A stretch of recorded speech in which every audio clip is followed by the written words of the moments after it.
India ने हम कल भी सारा दिन इस पर बात करेंगे। अभी पाकिस्तान की इनिंग के ऊपर वापस आते हैं। लाला फ़खर जमान ने क्या इनिंग खेली है और एक जो प्रेशर था, फर्स्ट प्रेशर उसने उतार दिया है। अब 7 बल्लेबाज खिलाए हैं, एडवांटेज टू पाकिस्तान। फ़खर की पहचान ही यही है। फ़खर को मैं हमेशा यही कहता हूँ कि अपनी स्ट्रेंथ पे रहो। तुम कभी चलोगे कभी नहीं चलोगे, लेकिन जब चलोगे तो फिर चली जाओगे। तो उसकी तो स्ट्रेंथ ही यही है। वो आई डोंट नो कि वो कभी कभार एक जोन में चले जाता है कि यार मैं थोड़ी बहुत 25-30 रन कर लूँ, उसके बाद फिर चांस लूँगा। ऐसा नहीं होता। आपका अटैक ही आपका डिफेंस है। बहुत दफ़ा आपको आज के मैच के हवाले से खबर देते चलें। आपको बताएं कि फ़खर जमान ने सेंचुरी मुकम्मल कर ली है। न्यूजीलैंड और पाकिस्तान के माबैन ये मैच जारी है और आपको बता रहे हैं कि फ़खर जमान ने अपनी सेंचुरी मुकम्मल कर ली है। छोड़ना नहीं है, दोनों में डिफरेंस है। और ये देखें इस वक्त विक्ट्री की वो तमाम तर मनाजिर आपको नजर आ रहे हैं। इंडिया का पैगाम यही है कि मैं तो यही कहूँगा कि इंडिया को कि आप जरा ना अच्छी सी जरा तेल शेल लगा ले, छोड़ना नहीं है। ये सूरत हाल बनी हुई है और पाकिस्तान जो है उसकी विक्ट्री होने जा रही है। इंडिया पाकिस्तान होना है तब इंडिया जीत के पाकिस्तान को और एक बार हराना है। उसके वास्ते हम बहुत कोशिश ये कर रहे हैं। आज पाकिस्तान आज जीते और पाकिस्तान जीत के हिंदुस्तान के साथ खेल के एक बार और सिर झुका के तो क्या ये बॉलिंग लाइन है, एक तरफ ये बॉलिंग लाइन है, दूसरी तरफ आपकी इंडिया की बॉलिंग लाइन है।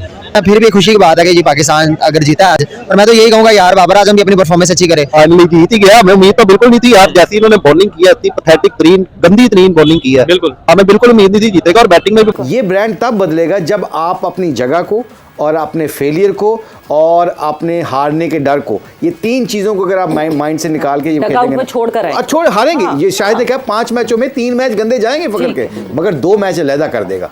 ये 5 मैचों की रेशो से ना 2 मैच इसने जिताने हैं। 3 पे 35-30 या 20-20 करके इसने सेट करना होता है। ये रोल होते हैं लोगों के। बाबर देखना दोस्तों, बारिश ने न्यूजीलैंड का पूरा गेम पलट के रख दिया। न्यूजीलैंड जो कि एक बार विजयी होती दिख रही थी, वहीं पाकिस्तान ने पूरी तरीके से यह गेम अपने पाले में कर लिया। बारिश ने भरपूर साथ दिया पाकिस्तान का। वही पाकिस्तान बल्लेबाज की बात करें तो फ़खर बाबर आजम ने मिलकर मजबूत साझेदारी की और पाकिस्तान को एक अच्छे स्कोर पर ला खड़ा दिया। लेकिन पाकिस्तान ने जैसे जैसे आगे बढ़ती गई वैसे वैसे डकवर्थ लुईस नियम के लागू होने की आशंका बढ़ गई और लास्ट में वही हुआ। पाकिस्तान के लिए अच्छी खबर बन के आएगा। पाकिस्तान को 21 रन से न्यूजीलैंड के खिलाफ विजयी घोषित किया गया। दोस्तों पाकिस्तान और न्यूजीलैंड के बीच मैच में पाकिस्तान को 21 रनों से विजय हासिल हुई है। डकवर्थ लुईस नियम के अनुसार न्यूजीलैंड को 21 रन से पराजित होना पड़ा। पाकिस्तान ने आज बेहतरीन बल्लेबाजी का प्रदर्शन किया। शुरू से ही पाक टीम लय में नजर आ रही और फ़खर जमान और बाबर आजम के बीच बेहतरीन साझेदारी देखने को मिली।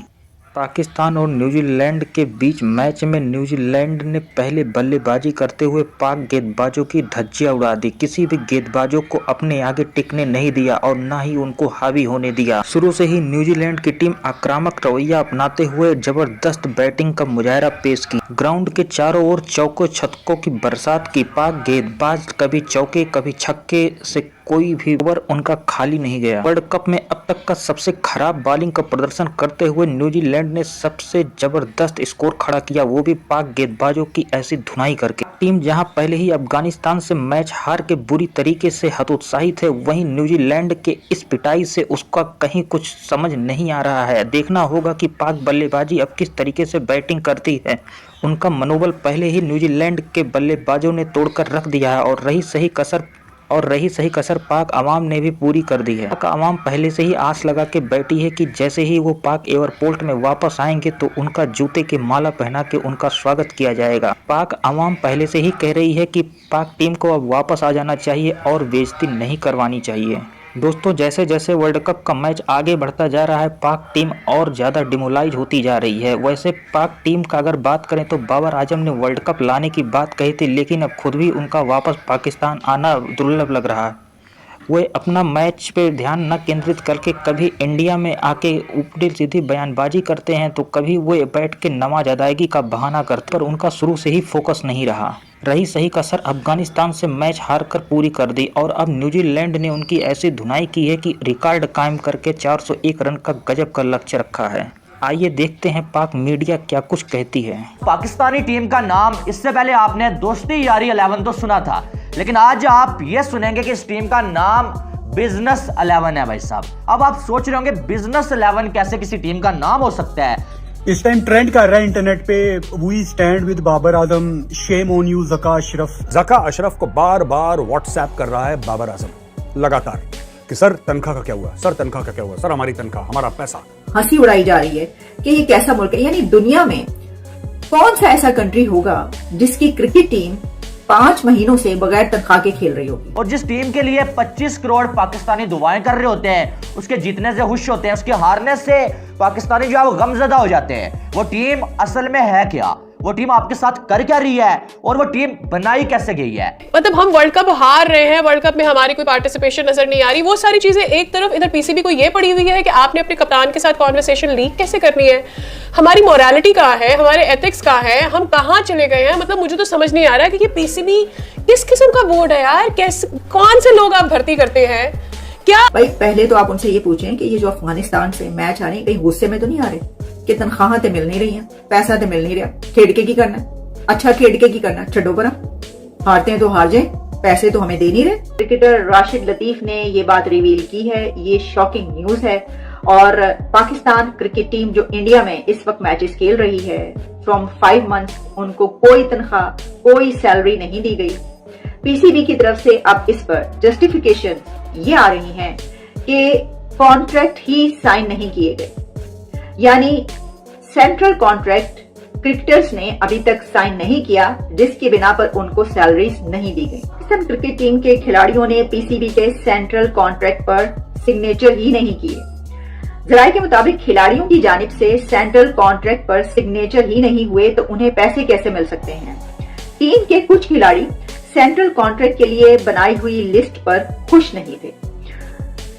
पीसीबी ने ये कहा है कि क्रिकेटर्स को इंडिया में सेंट्रल कॉन्ट्रैक्ट की कॉपीज प्रोवाइड कर दी गई हैं और कौमी स्क्वाड के अलावा सेंट्रल कॉन्ट्रैक्ट में शामिल खिलाड़ियों को, जितने भी खिलाड़ी हैं उन सबको इसकी कॉपियां भिजवा दी गई हैं। यानी अब जब ये खबर हर्जा सराई का सबब बन रही है, लोग इसके ऊपर बात कर रहे हैं और हंसी उड़ाई जा रही है कि ये कैसा मुल्क है, यानी दुनिया में कौन सा ऐसा कंट्री होगा जिसकी क्रिकेट टीम 5 महीनों से बगैर तनख्वाह के खेल रही होगी। किस मुल्क में खिलाड़ियों को 5-5 महीने तक सैलरीज नहीं दी जाती होंगी। तो पाकिस्तान है ना, वहां पर खिलाड़ियों को 5 महीनों से सैलरीज नहीं दी गई। अब ये कहना कि कॉन्ट्रैक्ट पर साइन ही नहीं हुए, तो ये तो सोने पर सुहागा है, यानी कॉन्ट्रैक्ट पर साइन करवाना किसकी जिम्मेदारी थी। अच्छा, अगर ये जो बात कही गई है ज़का अशरफ साहब की तरफ से कि जनाब वो लिस्ट थी, उस पे क्रिकेटर्स को रिजर्वेशंस थी, अगर उसके ऊपर वो नाखुश थे तो 1 महीना वो साइन ना करते, वो 2 महीने साइन ना करते, यानी 5 महीने तक वो जो रिजर्वेशंस हैं वो वहीं पर मौजूद हैं और वो बड़े खुशी से खेल रहे हैं, उनको कोई मसला ही नहीं है। वो कह रहे हैं ठीक है जनाब, कोई गल नहीं, पैसे नहीं मिल रहे थे क्यों है। भाई पहले तो आप उनसे ये पूछें कि ये जो अफगानिस्तान से मैच आ रहे हैं कहीं गुस्से में तो नहीं आ रहे कि तनख्वाह तो मिल नहीं रही है, पैसा तो मिल नहीं रहा, खेड़ के की करना, अच्छा खेड़ के की करना, छड़ो परा, हारते हैं तो हार जाए, पैसे तो हमें दे नहीं रहे।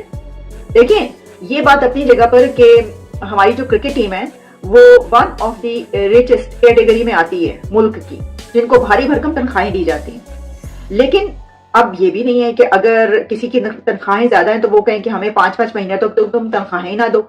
यानी वहां पर क्रिकेटर्स खेल रहे हैं और जब वो मुल्क से गए हैं तो 4 महीने हो चुके थे कि उनको कोई सैलरी नहीं दी गई थी। ज़का अशरफ साहब ने ये कहा है, बड़ी हिलेरियस बात की है। उन्होंने कहा कि जब खिलाड़ी इवेंट खेल रहे हो, यानी कोई मैचेस खेल रहे हो, तो उन पे तनकीद ना किया करे, उनका मोराल डाउन होता है। सर पहले तो सवाल ये होगा कि 5 महीने उनको तनख्वाहें ना दी जाएं, इससे उनका मोराल डाउन नहीं होता। लेकिन अगर वो अफगानिस्तान से हार जाएं और पूरी कौम सदमे में आ जाए और उनको बुरा भला कहना शुरू कर दे, इससे उनका मोराल डाउन हो जाता है। तो पहले तो सर आप जाकर खिलाड़ियों से पूछें इंडिया में कि ये जो मैच आप हारे हैं इसके पीछे ऐसा तो नहीं है कि आपको पैसा नहीं दिया जा रहा था या आपको क्योंकि तनख्वाह नहीं मिल रही थी तो आप गुस्से में हार गए हैं। अच्छा, एक और काम हो सकता है, वो ये हो सकता है कि अब जो कॉन्ट्रैक्ट इंडिया में भिजवाए हैं ज़का अशरफ साहब ने, सर एक और काम भी हो सकता है। आप कहेंगे साढ़े को पैसा देगा नहीं, ठीक है जी, तो ऐसा करें कि इंडियन क्रिकेट बोर्ड जो है ना वो बहुत मालदार है और वो पैसे की रेल पे है इंडियन क्रिकेट बोर्ड के पास। तो जय शाह से आप राब्ता करें, उनसे कहेंगे जरा प्लीज 1-2 तनख्वाहें आप दे दें, बाकी 1-2 हम अपनी तरफ से दे देते हैं, इतना तो हमारा साथ देना। देखिए इतना कर दें, इंडिया में हमारे बच्चे इंडिया में आपके मुल्क में खेल रहे हैं तो उनको जरा पैसा वैसा जो है जरा थोड़ा प्रोवाइड कर दे, हम आपको बाद में दे देंगे। सर उधार मांगने की तो वैसी आदत है। अच्छा, अब लोग इसके ऊपर ये बात करें कि देखिए उनको देखकर तो ऐसा नहीं लग रहा, वो तो दिन ब दिन मजीद मोटे होते चले जा रहे हैं, क्रिकेटर्स खा खा के मोटे हो गए हैं। तो इनके पास पैसे की कौन सी कमी है? मतलब ठीक है, ऐसा नहीं है कि वो हमारे क्रिकेटर भूखों मर रहे हैं, बड़ा पैसा है उनके पास, ऐसा भी नहीं है कि उनके बच्चे रात को भूखे सो रहे हैं, ऐसा बिल्कुल नहीं है। लेकिन अब अगर वो खा खा के मोटे हो रहे हैं, ठीक है, वो एक्सरसाइज पर तवज्जो नहीं देते, या उनको खाने की ज्यादा फिक्र रहती है, या ग्राउंड में नमाजें पढ़ने की ज्यादा फिक्र रहती है, और फिर वो अफगानिस्तान से हार जाते हैं और फिर जग हसाई होती है, इसके बावजूद